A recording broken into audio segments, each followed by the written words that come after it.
Yo, what's going on, guys? I'm back with another video. Why do we fear things that almost look human? If you don't know what that's called, it's called the Uncanny Valley. And I'm gonna be honest, the Uncanny Valley is like probably one of the most creepiest things ever, bro.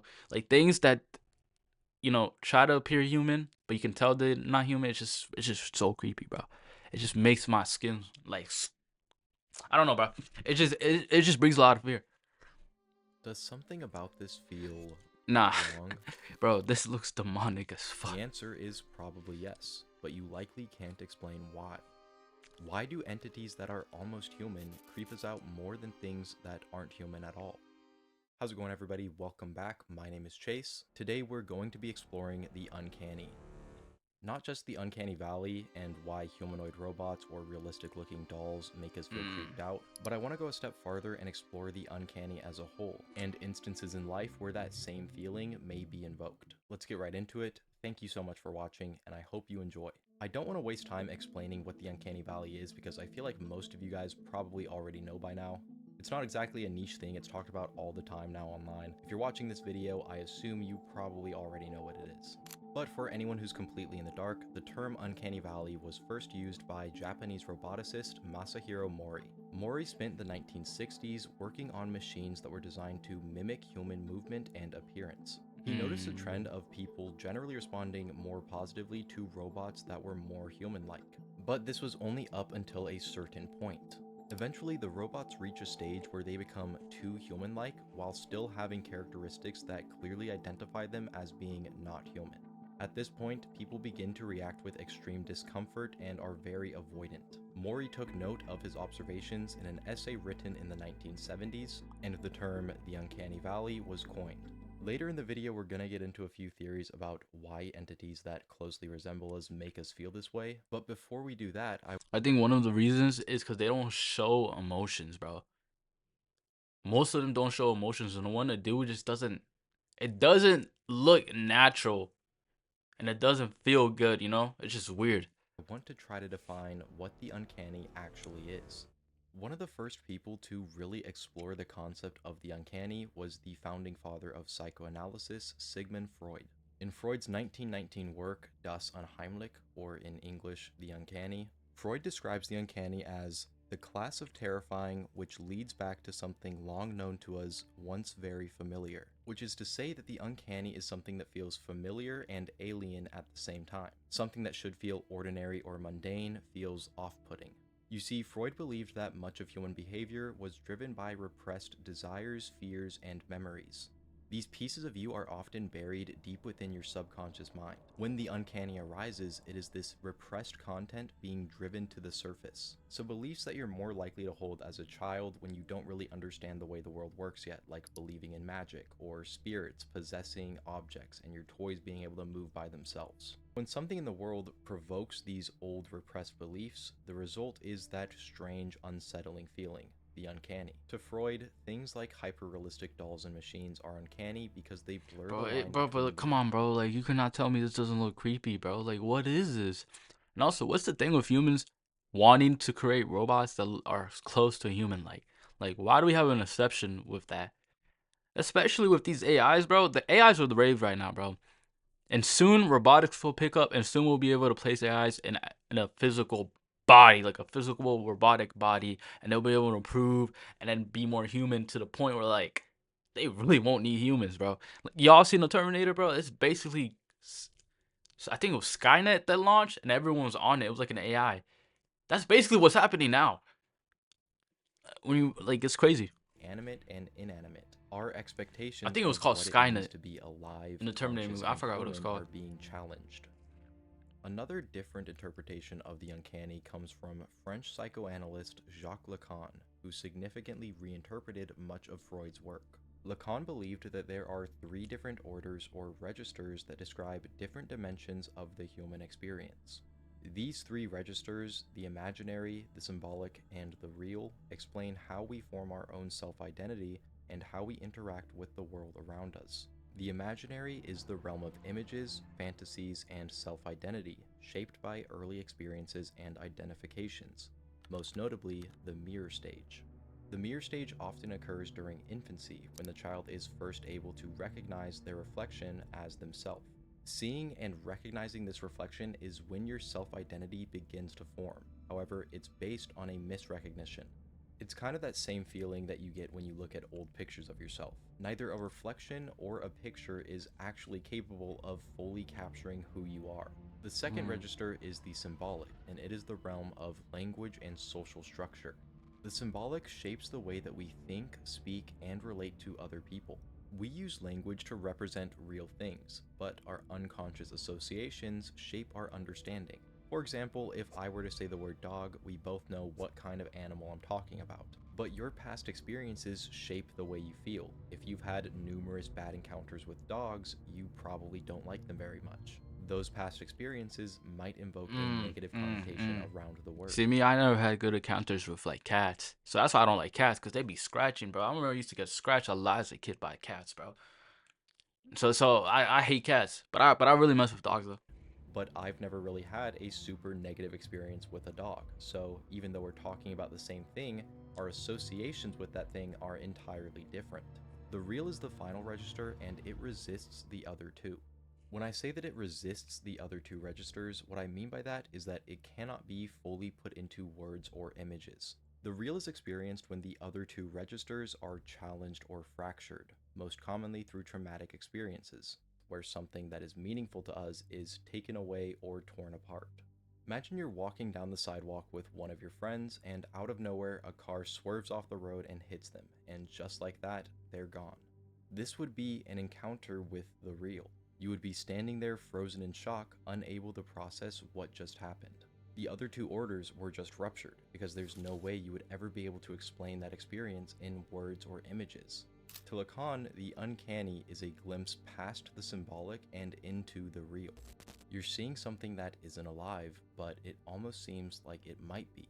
The boundaries between what is alive and what's not collapse, and the result is the uncanny. The real is pressing through, something that is outside our comprehension. So does the uncanny creep us out because of repressed childhood beliefs or a glimpse past the symbolic and imaginary orders? Maybe that's a part of it. I have no idea what he's talking about, but it makes sense though, cause it's not alive, but it looks so real that it could be alive. I'm not the one to say. The uncanny is very hard to define and to put into words, but there have been several other theories proposed as to why we evolved to fear the almost human. The mate selection theory states that uncanny features may signal poor reproductive health or genetic defects. Mm. We evolved to be repulsed by the almost human because they could signal low fitness in potential mates. From an evolutionary standpoint, mate selection involves subconscious checks for reproductive fitness. Traits commonly associated with the uncanny, like lifeless eyes or pale skin, could indicate infertility or developmental issues. Wait, what? It seems like it's go from untrustworthy to trustworthy. Um, mm, really, is this uncanny or is this like be honest, bro? Like if you if you had to choose, bro, between her and her, obviously you're probably gonna choose this one over this one, cause this one looks like they have issues. This one, I mean, looks normal, I These guess. traits unconsciously trigger this feeling of rejection to avoid passing on the weak genes. I'm kind of going to spoil my own beliefs on this. I think that the uncanny is a conglomerate of a bunch of different things. This is one of the only ones that I think I would count out entirely. Because, first of all, I see people that I'm not attracted to all the time, and I would not classify them as uncanny or say that I'm repulsed by them. And besides that, Yeah, that theory is actually makes no sense, bro. Cause like, bro, every single day, bro, you walk by past a lot of people, and most of them you're not attracted to. That doesn't give you like a feeling like, oh my god, like you know what I'm saying? Like, no, you're just like, oh, it's just a normal person. So this theory is trash. wouldn't be able to look at a male doll or figurine and feel that same uncanny sensation because I'm interested in women. So I don't think the uncanny valley has anything to do with mate selection or avoiding passing on weak genes. Another theory is disease avoidance. Strange and unnatural features might subconsciously remind us of symptoms of illness, triggering an avoidant reaction to reduce the risk of infection. Evolution, of course, favored humans who could detect early signs of illness in others and avoid them. Features like odd coloring and sluggish robotic movement are often found in figures that fall into I'm gonna the be uncanny honest. I valley. don't. I But don't. When I look at like a robot like this, I don't think poor health. I just think, oh, this is a weird ass thing. Like I don't. they can also be signs of illness. We may be seeing these features as signs of possible illness, invoking an avoidant reaction. The predator avoidance theory states that the uncanny Yo, valley what may be a is side this effect of our from? predator detection systems.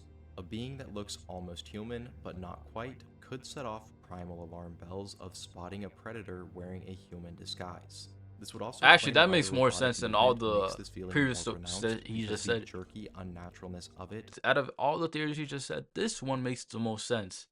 Cause bro, cause I'm gonna fear something that like looks human and it looks like it can harm me, bro. Like for sure. resembles something pretending to be Like human. This is skinwalkers. the other one that I'm not too sure about because, as far as I know, there's never been a predator that closely mimicked human behavior. Since the Uncanny Valley is a pretty universal feeling, it wouldn't make sense for it to be passed down to everyone if it wasn't I don't think no, but I don't think it's the passing down. It's more of like if you see something that's human like, right? But and they look unnatural, you have a sense of fear because you can't really like predict what they would do to you. Like it at most you think because think about it when you are scared or whatever, right? And you have this build up of anxiety, you always like think the worst out of any situation. So when you're like faced with an uncomfortable situation and you look at something that looks human like and doesn't look natural, you're obviously gonna assume this thing is like a predator that might do harm. But yeah, obviously there's nothing that closely resemble humans in the natural world.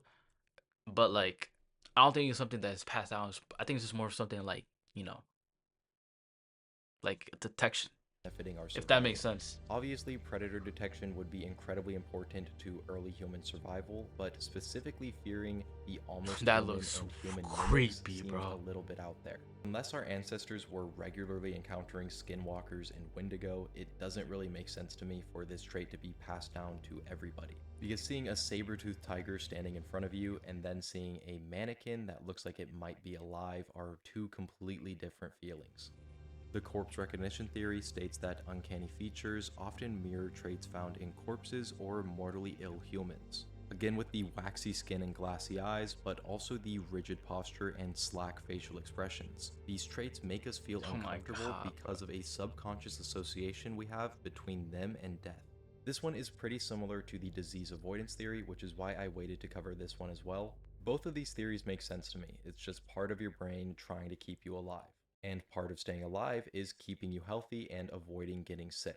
Of course, staying around sick, dying, or dead people is probably suboptimal for your health and well being as a human. So your brain subconsciously steers you away and says, maybe staying around this isn't the best idea.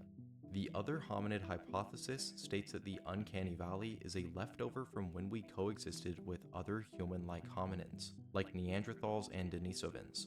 Our encounters with these species may have regularly involved competition for things like resources and food, leading to a hardwired caution response for almost human faces.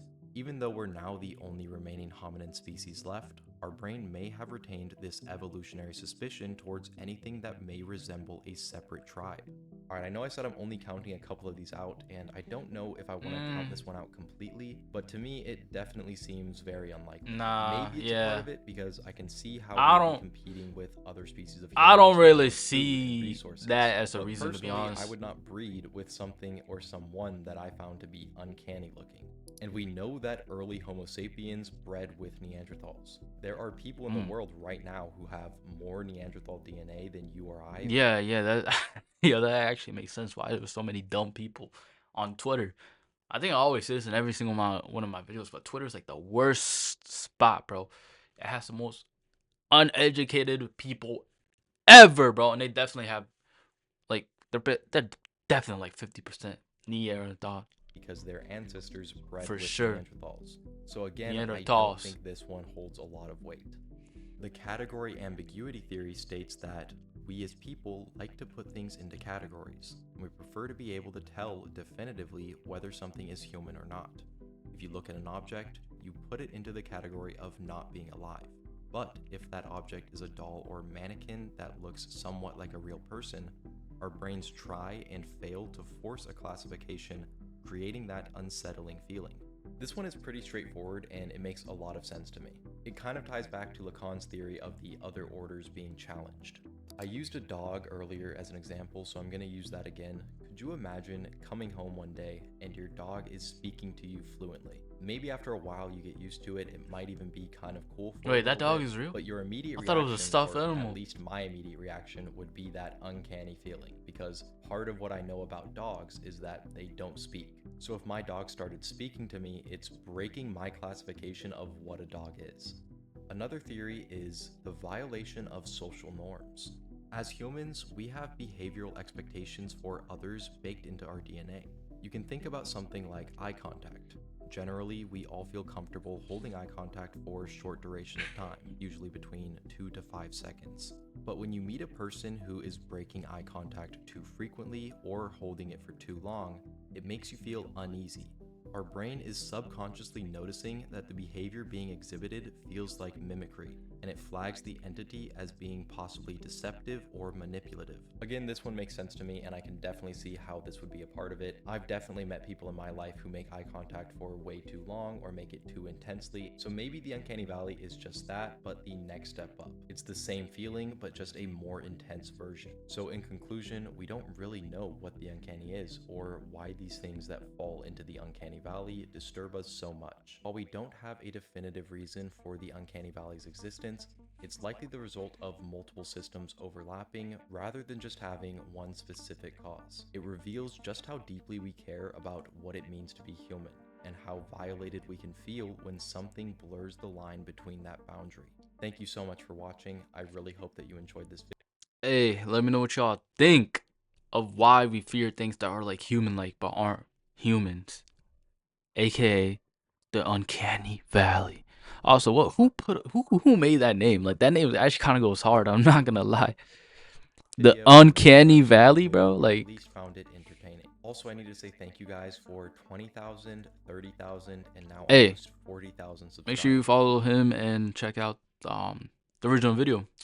Let me know what y'all thought, what y'all didn't like about the video, what y'all think, what y'all want me to react to next, and I'll catch y'all on the next one. And have a blessed day.